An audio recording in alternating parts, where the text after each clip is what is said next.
for people listening, this is a podcast for creators, but I think that the overlap is so huge. And you had just mentioned creativity.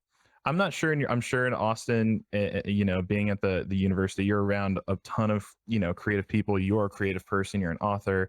There are all these Yeah. aspects to it.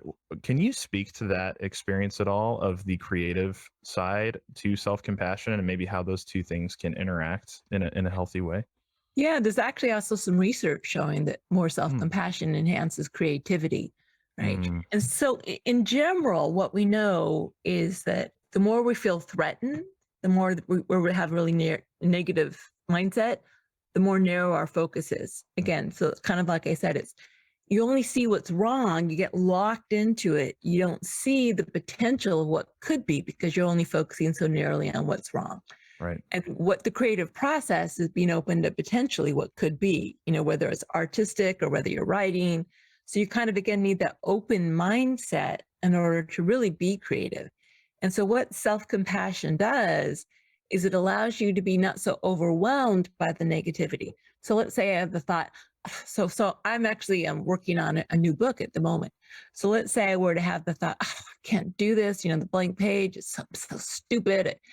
So if I had that thought and I just allowed it just to ruminate on it, I would just be focused on that thought, right? I wouldn't be able to get out of it. It's almost like being stuck in this black tar. I'm so stupid. I can't do this. All this negativity. But if I give myself compassion for, okay, Kristin, well, first of all, it's hard. It's hard to look at that blank page and try to come up with a good idea. And yes, and also, so self-compassion has three components: mindfulness, a sense of connectedness with shared humanity, and kindness. So the mindfulness is, hey, this is really hard. I'm hurting. It's, I'm looking at the blank page. It's hard. If it's scary, all these thoughts are coming up. Well, common humanity. I'm not the only one. I'm not the only author who stared at the blank page and felt like question whether or not they could do it. This is part of the creative process. This is, this is normal to have this experience. Nothing wrong with me in particular. Imperfection or, having fear about can you do it is part of life.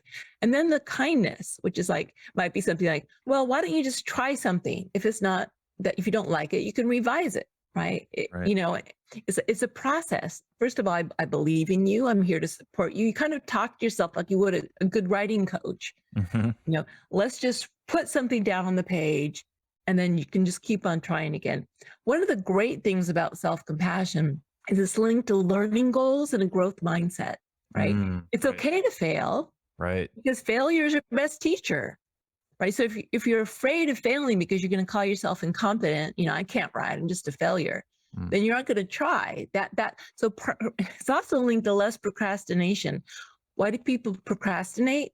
Because they don't want to risk failing because the pain's going to be so intense if they fail and they beat themselves up. Right.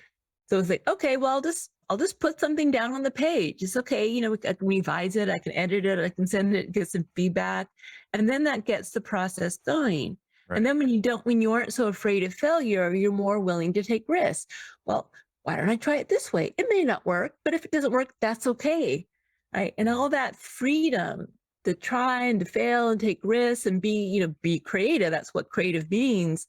Is actually enabled by having the safety net of knowing that, if I fail, that's okay. It's no big deal. Just get up off, get back on the horse and try again. Yeah. That's basically how it works. And again, it makes sense, doesn't it? It does. It's it feels so obvious as you say it.